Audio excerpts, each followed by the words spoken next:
Welcome to Feisty Chess. I'm on Chess with another 10-5 game.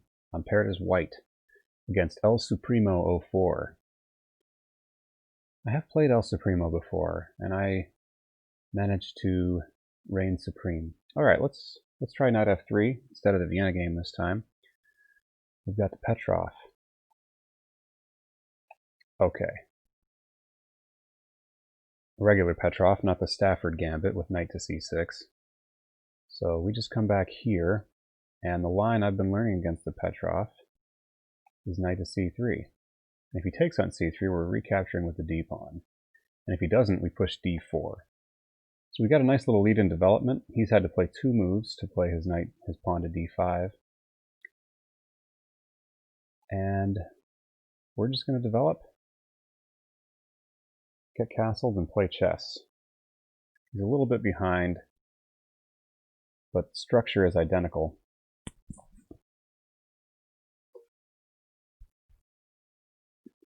Okay, he takes time out to play h6. So I'm just going to castle. I don't advise taking time out to play h6 in most open games.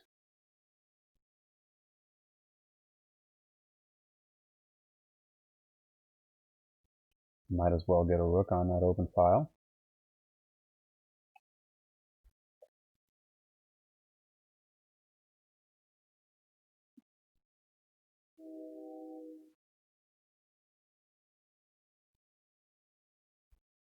Okay. What kind of plans can we make here?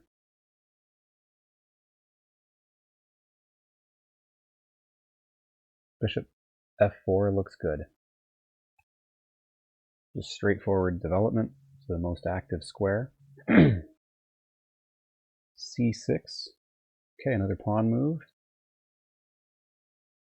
I think queen d2 looks good here. We're connecting our rooks and we're eyeing sacrifices on h6.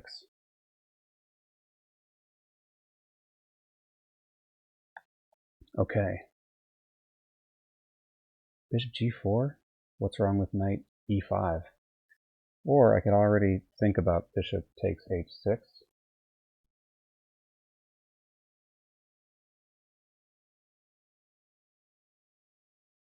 don't think it's threatening too much at the moment.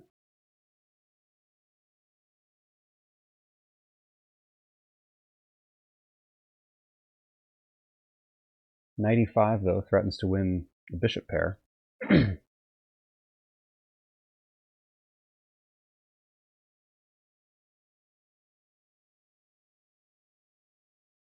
Yeah, I don't want to let him screw up my pawn structure on the king side. So yeah, knight e5, I think I've got a comfortable game.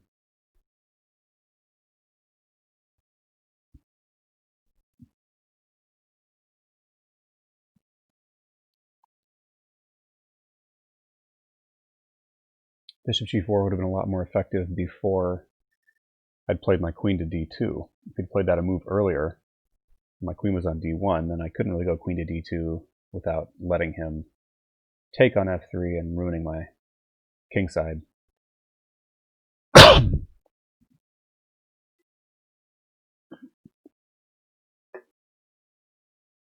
This is my first repeat offender here, my first repeat game.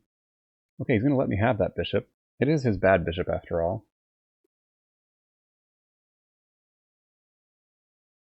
And I'll also get a chance to kick the knight right afterwards. So let's go ahead and grab that bishop pair.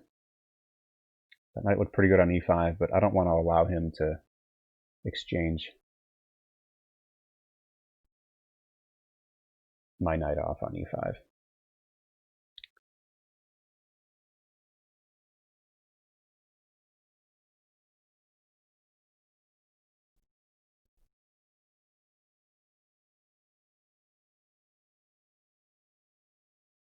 Now queen e2 is a double attack on the bishop, which is only protected once, and the knight, which is not protected. I don't see a way for him to get out of that. If he okay, bishop g5. So here's the line I'm looking at. Queen e2, what's he going to do? His bishop and his knight are both hit. If he tries this to attack my bishop, then queen takes knight automatically defends that bishop. I don't see any knight moves that are going to be problematic there. So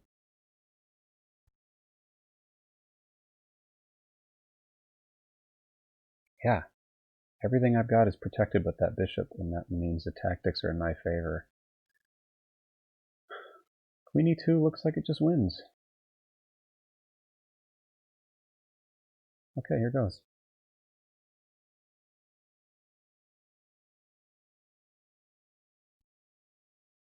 You can't move the knight to block the attack on the bishop, because e5 is obviously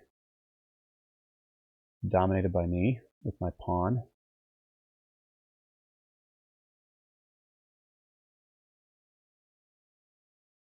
You might try g5, but I just moved the bishop back to g3 and he's faced with the same problem.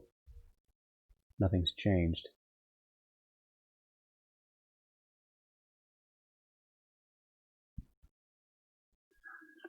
I don't remember what my prior game with El Supremo looked like. But in this game, it seems he's moving, he or she, I'm going to say he since it's El Supremo. He's moving too quickly.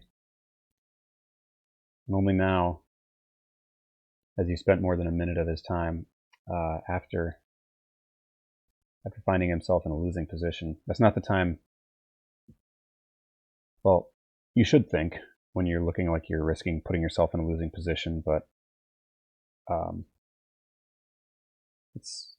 sometimes it's too late. So use your clock, but use it before you find yourself in a losing position on the board, of course. All right, he's going for this. There's no reason I shouldn't just take with the bishop, I suppose.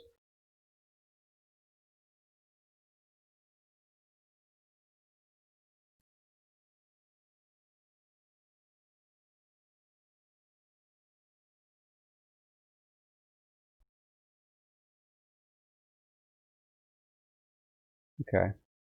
Well, yeah, I can just put a bishop here.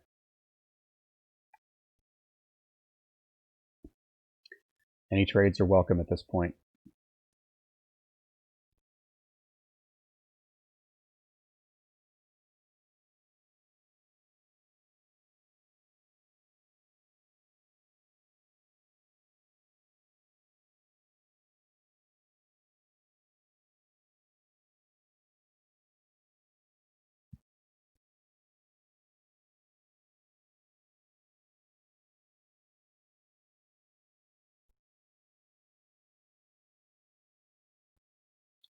Be nice if I could make some kind of threats with my queen.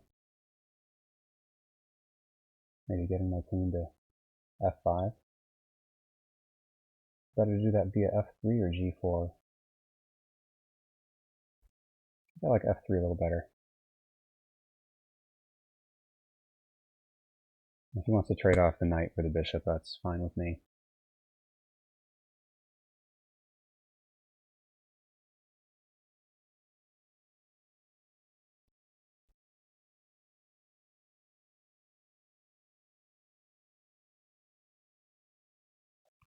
Okay.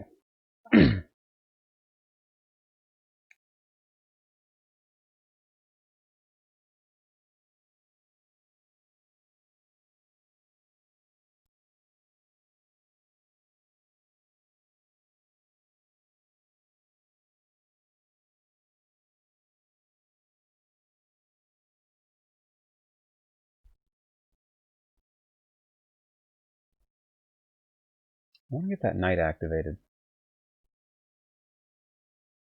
I want to keep an eye on that pawn.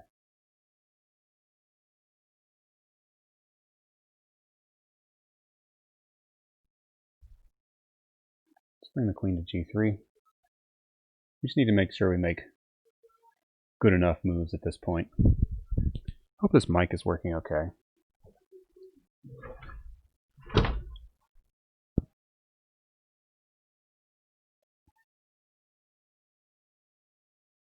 Is the mic working? Yes.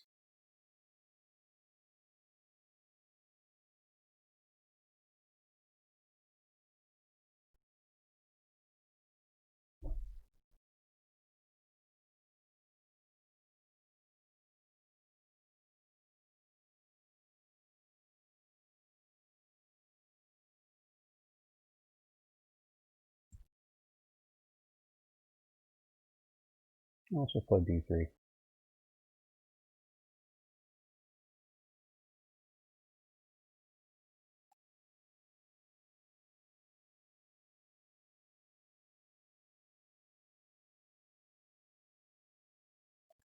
If he goes for queen d4, I'll just bring my queen to e3. Everything's still protected here.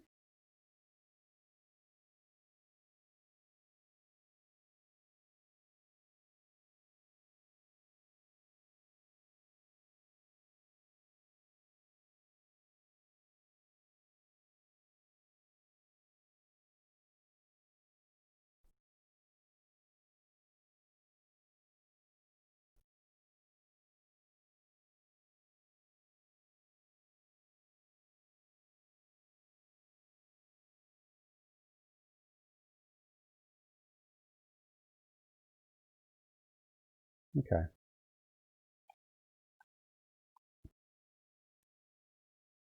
Hesitant to play f4 to try to protect this pawn. Last thing I want is an insecure king with the queen still on the board. So my plan is to jump my knight to c5 after the queen has to move. The queen will probably come back here to put more pressure on the pawn. But then my knight comes to c5, hitting the rook, and then my knight can come to rest nicely on d3 where it's really effective.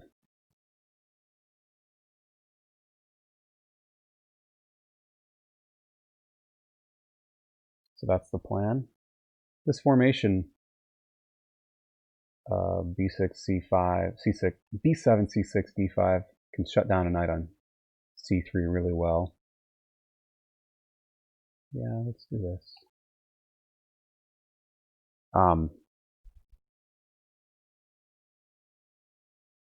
Okay.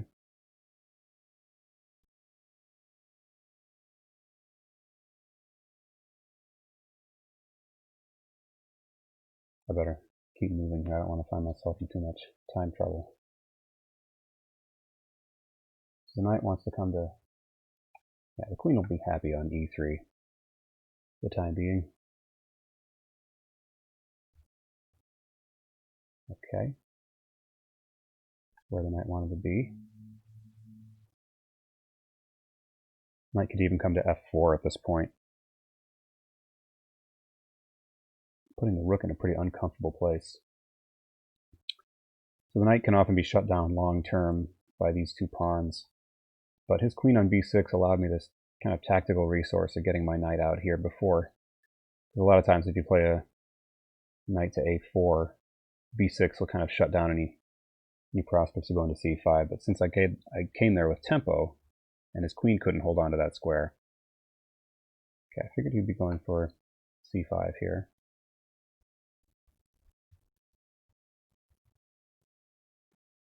Queen f3 is an interesting idea.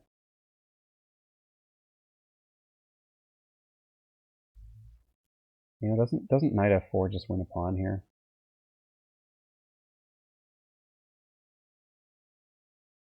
I think so.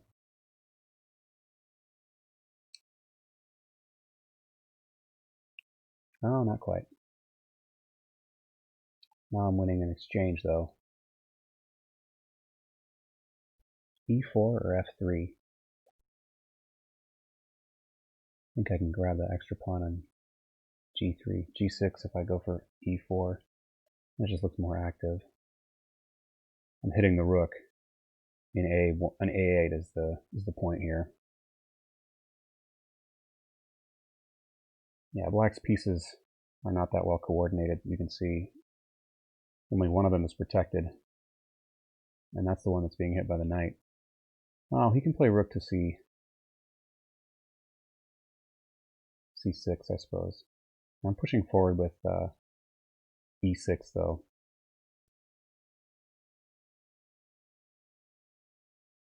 He needs to play rook to c6, or queen to c6, but then I can just trade. Okay. I'm winning the exchange. I'll take it.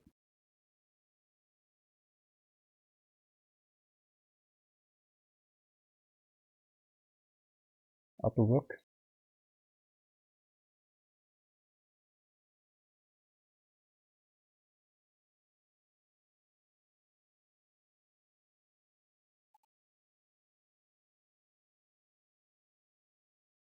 Let's just get some more material off the board. I think he'll take with the rook here.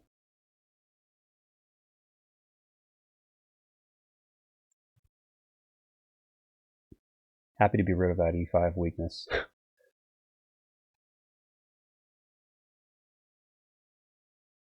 Any tricks?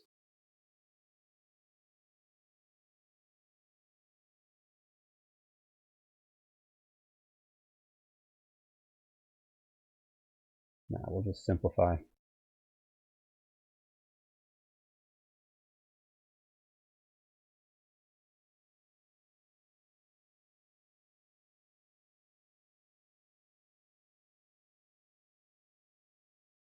King f1 makes a pretty good threat.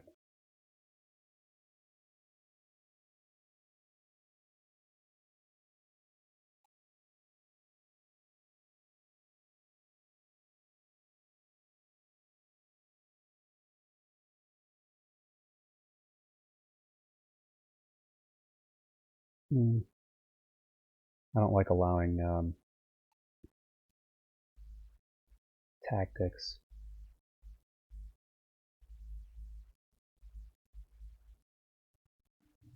Let's just do this. Shut down any discoveries against my rook.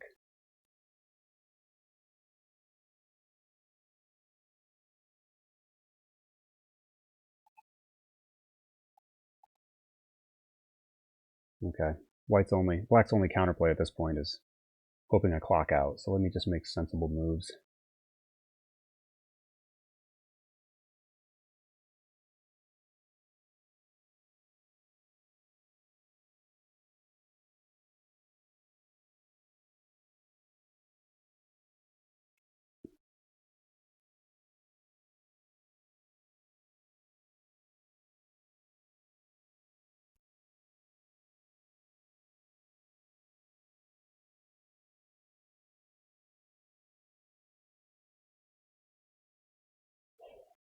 No need to be flashy in this kind of position.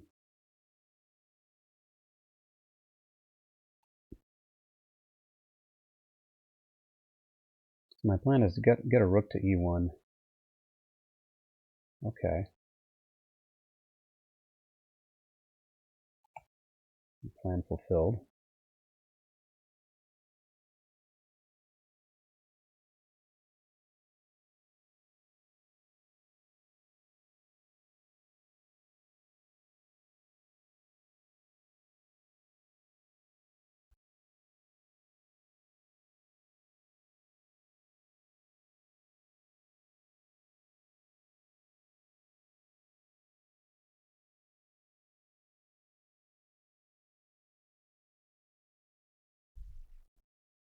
Centralize the queen.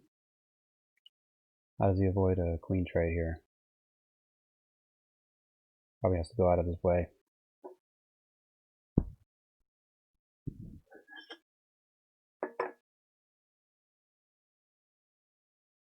Suppose king h8 would maybe do the trick.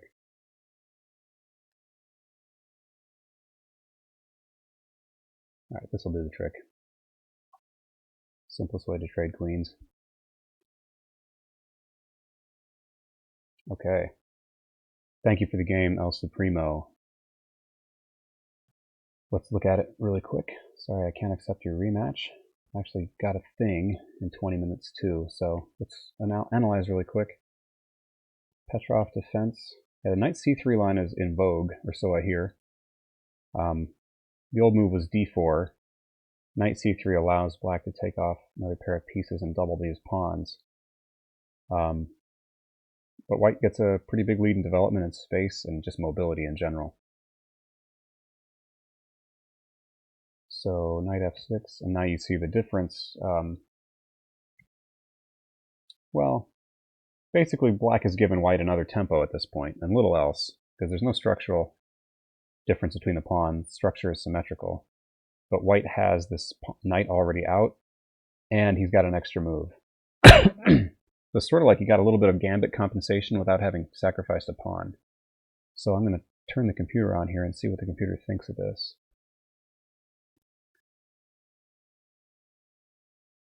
Okay, just a small advantage to white. But with move like h7, I mean, my advantage, the only advantage I have is a bit of a development of time advantage. With move like h6, you're just letting me build that development advantage even more. But honestly, that wasn't Black's problem here. Black's problem came down to one move. Ooh, doesn't like c6. And now it says queen d2 is really strong for white. Yeah, it doesn't like this bishop g4 idea. It's not effective. Again, if a move earlier, maybe it's not quite so bad. It still doesn't like that, though. Computer wants the bishop to be on e6. Plugging up the e file that my rook is on, that makes sense. Queen d2 wants h5 here. Maybe not getting the point of h5. Maybe to put a piece on g4 and support it. Or maybe just to weaken any sacrificial ideas against h6. Okay. Oh, I missed my chance to play bishop h6. Okay, this is interesting. Let's look at this.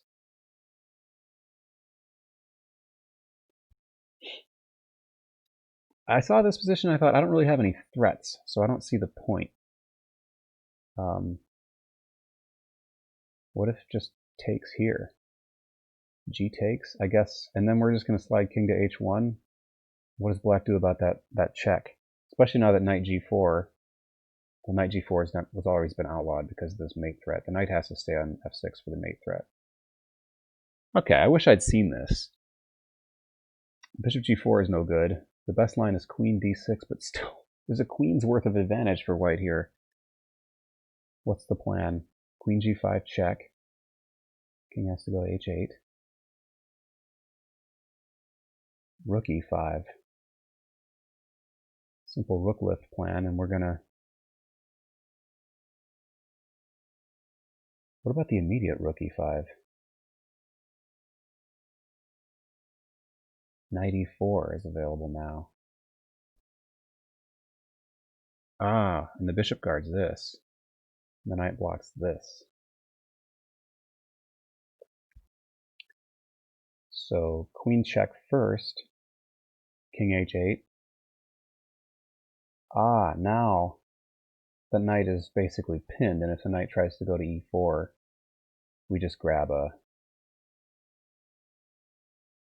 piece here, or grab whichever piece we like. Hold on, let me go back. We can grab the bishop. That's the simplest way to do it. That wasn't possible in this line.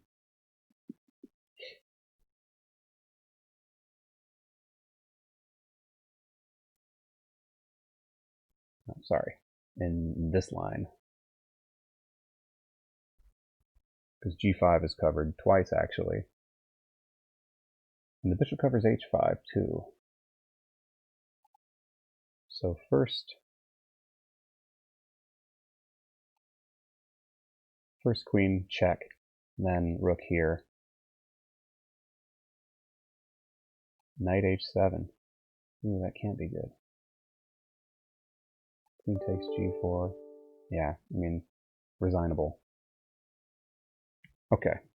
Missed that little sacrifice. I love the sacrifice on h6. I love doing that. Even when it doesn't seem like there's a clear follow-up. I didn't go for that this time. Knight e5 is good, though. It's only slightly worse. But aesthetically, and to my mind, it's much worse because you're not sacrificing a piece. I love sacrificing pieces.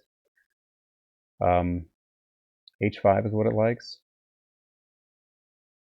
h5, h3, bishop e6,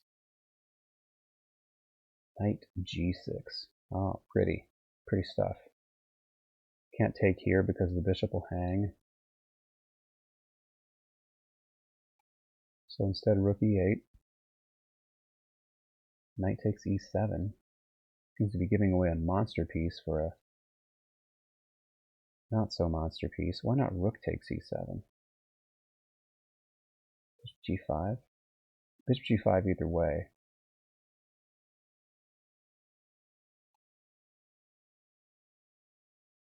queen d8. Maybe it doesn't matter which piece takes. f4. Bishop d7. And then again, this rook e5 idea. You can't take it because I've got your knight pinned, and I'm going to win it if you take.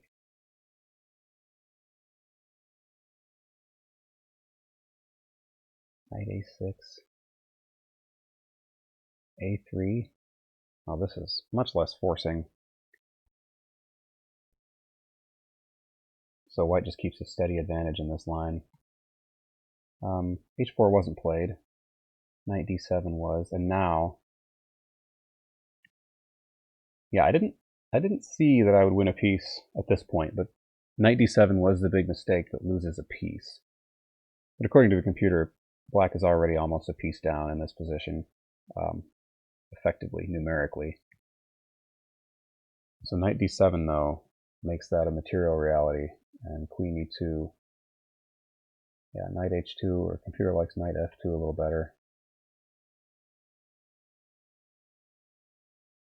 Oh, it says queen e7 is better.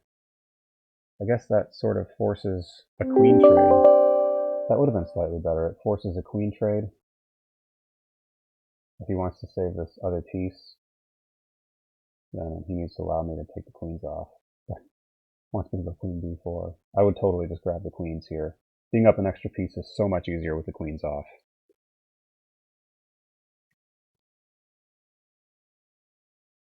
Okay, and from here it's just a matter of technique, I suppose.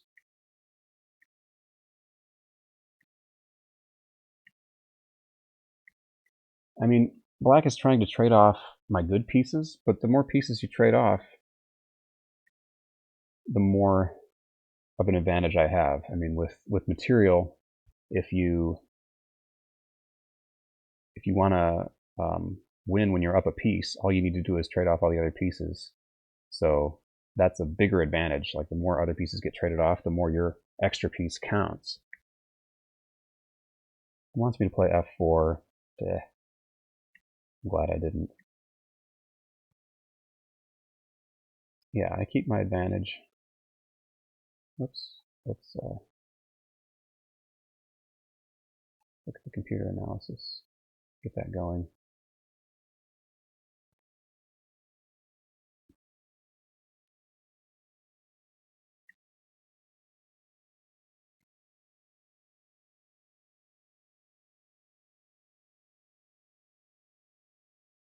Yeah, it does like king f1. I was looking at this as a way to end the game quickly, but I was worried about checks here.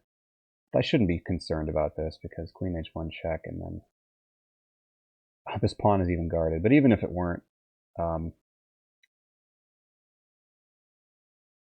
he's got d3 check. I mean, queen takes e1. Yeah, I'm mating him quicker this way. But lots of routes to the win here. Many paths to victory.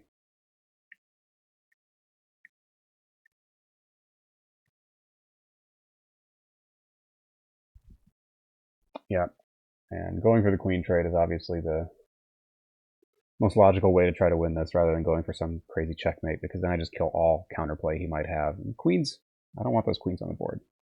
I just want my lone rook on the board. So, okay, good game. This is a tiny little winning streak I've got after a losing streak. That's 2 in a row. I like the 10-5 time control. I think I'm a lot more relaxed in the 10-5 time control. So I think I'm going to stick with that for a while, and it makes for shorter videos. So, thanks for watching, folks. Stay feisty.